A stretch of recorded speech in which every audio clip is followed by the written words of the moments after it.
কোনো রকম ওভেন ছাড়াই একেবারে গ্যাসের চুলাতে পুরো দোকানের মতন মচমচে টোস্ট বিস্কুট কিন্তু খুব সহজে ঘরেই তৈরি করে নিতে পারবেন।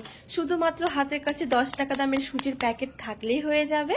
আর বিস্কুটগুলো একেবারে মচমচে হবে, ঠিক যেরকম দোকানে হয়। আর আমাদের কিন্তু সকাল বা বিকেলে চায়ের সাথে তো বিস্কুট চাই।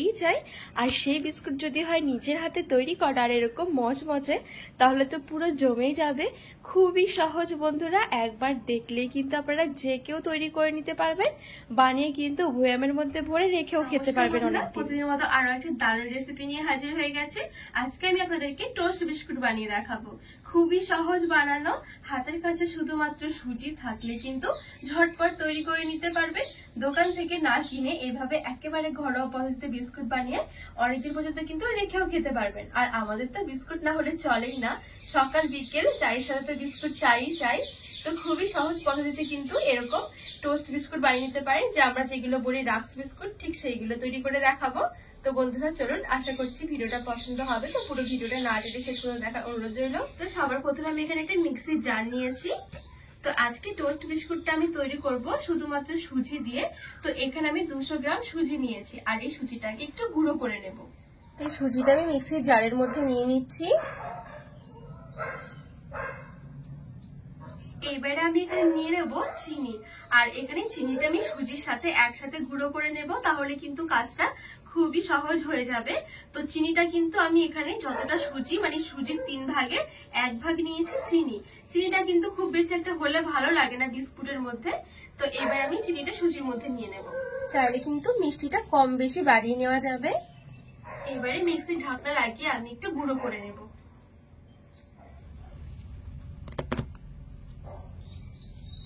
তো এখানে আমি সুজি আর চিনিটা গুঁড়ো করে নিয়ে আছি। আর এখানে কিন্তু একেবারে পাউডার হবে না সুজি গুঁড়ো করলে কিন্তু একদম কিন্তু পাউডার হয় না, একটু দানা দানা ভাব থাকে। ঠিক এরকম করে কিন্তু গুঁড়ো করে নিতে হবে। এবারে আমি একটা বাটির মধ্যে নিয়ে নেব সুজি আর চিনির গুঁড়োটা। এখানে আমি সুজিটা এই জন্যই গুঁড়ো করে নিয়েছি, বিস্কুটগুলো খাওয়ার সময় কিন্তু সুজির ওই দানাগুলো মুখের মধ্যে পড়বে না, আর খাওয়ার সময় কিন্তু বুঝতেও পারবে না যে এগুলো সুজি দিয়ে তৈরি করা হয়েছে। খুবই হেলদি বন্ধুরা এই বিস্কুটগুলো। এবার আমি নিয়ে নেব টক দই, আর আমি টক দই নিয়েছি হাফ, মানে যতটা সুজি ঠিক তার হাফ হবে টক দই। চাইলে কিন্তু আপনারা এখানে ডিমটাও দিতে পারেন, তবে আমি ডিম বাদ দিয়ে আজকে টক দই দিয়ে করবো। মানে হয় ডিম না হলে টক দই, আর ডিম দিলে এখানে 3টে মতন ডিম লাগবে। আর এখানে নিয়েছি কিছুটা মৌরি, আর একদম সামান্য একটু নিয়েছি লবণ। এবারে আমি নিয়ে নেব দুধ, আর এখানে কিন্তু দুধটা যত বেশি ঘন হবে তত কিন্তু বিস্কুটগুলোর টেস্টটা ভালো লাগবে। যদি এখানে লিকুইড দুধ না থাকে আপনাদের কাছে, গুঁড়ো দুধ থাকলেও কিন্তু হবে। তো 10 টাকা দামে 2 প্যাকেট গুঁড়ো দুধ দিলেই কিন্তু হয়ে যাবে। তো এখানে আমি দইয়ের বাটি মেপেই ঠিক 2 বাটি মতন দুধ নিয়ে নিচ্ছি। আর এই দুধটা কিন্তু গুঁড়ো দুধ, আমি আগে জাল করে একটু ঘন করে নিয়েছিলাম।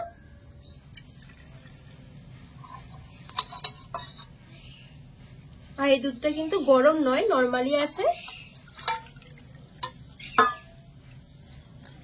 এবারে সবকিছু ভালো করে আমি মিশিয়ে নেব।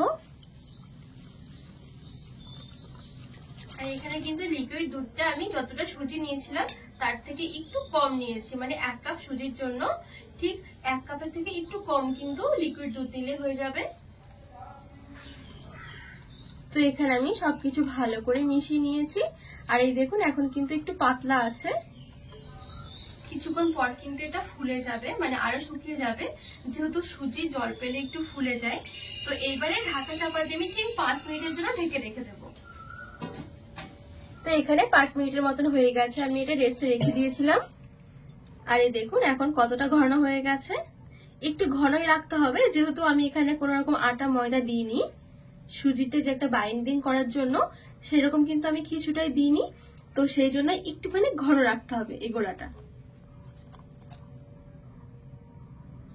তো এবার আমি এখানে দিয়ে দেব হাফ চামচের মতন বেকিং পাউডার, আর দিয়ে দিচ্ছি 1 চামচের 4 ভাগের 1 ভাগ, মানে হাফ চামচের থেকে একটু কম আছে। তো এটা হচ্ছে বেকিং সোডা। আবারও ভালো করে মিশিয়ে নেব।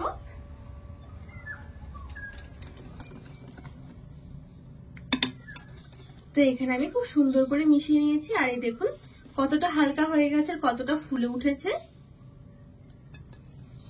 এবারে আমি এখানে একটা কেক মোল্ড নিয়েছি। এই চৌকো শেপের কেক মোল্ড দিয়ে কিন্তু এই টোস্ট বিস্কুট গুলো ভালো হয়। আর তা না হলে কিন্তু যে অ্যালুমিনিয়ামের ফয়েল গুলো আছে যে বিরিয়ানিতে আমরা পাই, মানে বিরিয়ানি কেনার সময় যে অ্যালুমিনিয়ামের ফয়েল গুলো হয় ওইগুলোর মধ্যেও কিন্তু বসাতে পারে, সেই ক্ষেত্রে কিন্তু আরো সুন্দর হবে। তো এবার আমি এই কেক মোল্ডের মধ্যে একটুখানি এটা ঘি মেখে নিচ্ছি। চাইলে কিন্তু টিফিন কৌটোর মধ্যেও কিন্তু বসাতে পারেন, কোনো সমস্যা নেই। চারো সাইডে ভালো করে লাগিয়ে নেব। খুব ভালো করে আমি ঘিটা লাগিয়ে নিয়েছি চারদিকে। তো এবারে আমি যে গোলাটা তৈরি করে রেখেছিলাম সুজির, এবারে নিয়ে নেবো এখানে।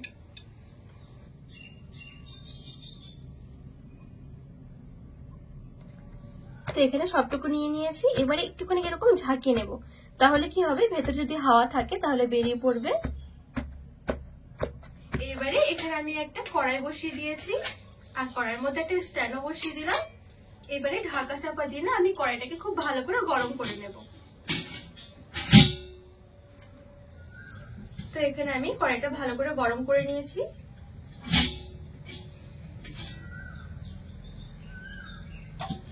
এবারে আমি গোলার বাটিটা বসিয়ে দেব,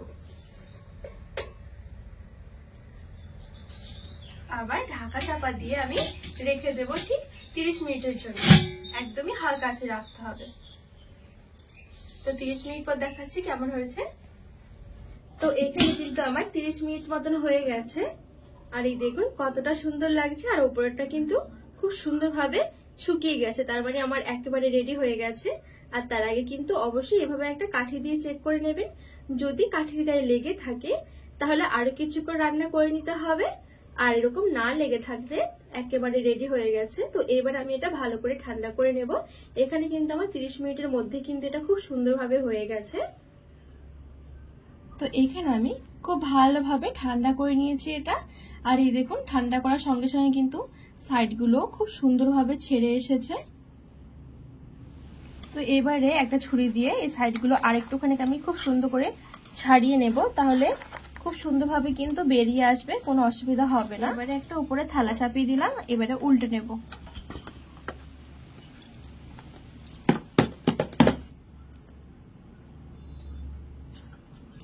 তো এই দেখুন বন্ধুরা, দেখতে কতটা সুন্দর লাগছে।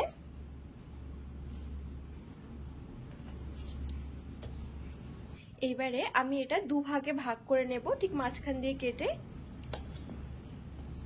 আমি দুটো ভাগে ভাগ করে নিয়েছি। আর এই দেখুন কতটা সুন্দর লাগছে দেখতে। এইবারে এইগুলো আমি একটু পাতলা পাতলা করে কেটে নেব।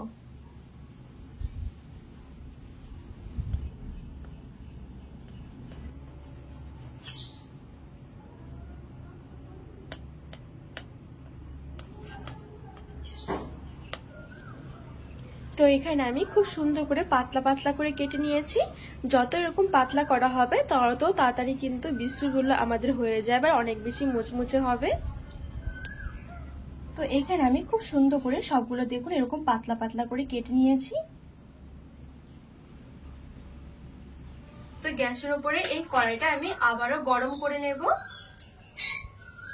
তো এইখানে আমি একটা বড় সাইজের একটা থালা নিয়েছি, একদমই একটুখানি আমি তেল দিয়ে দিচ্ছি। তেলটা ভালো করে মেখে নেব চারিদিকে। এবার আমি এই টোস্ট বিস্কুটগুলো যে কেটে রেখেছিলাম এগুলো ঠিক এভাবে করে দিয়ে দেব।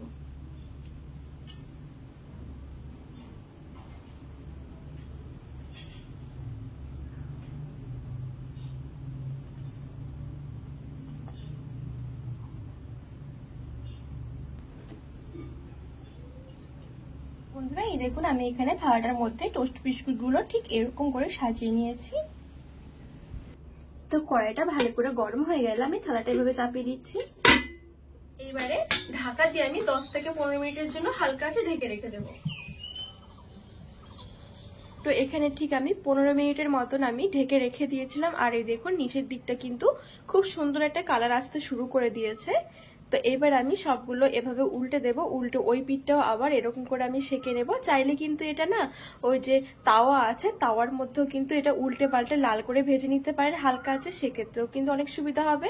আবারও 10 মিনিটের জন্য আমি ঢেকে রেখে দেব।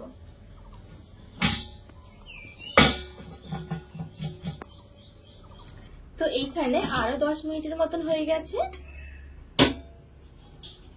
তো দেখুন বন্ধুরা, পুরো বিস্কুটগুলোর কালার কিন্তু একেবারে চেঞ্জ হয়ে গেছে। আর এই দেখুন কতটা সুন্দর হয়েছে।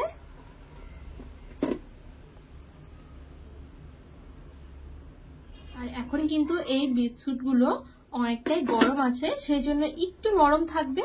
আর যখন একেবারে ঠান্ডা হয়ে যাবে না, তখন একেবারে কিন্তু পুরো দোকানের মতন মচমচে হবে বিস্কুটগুলো।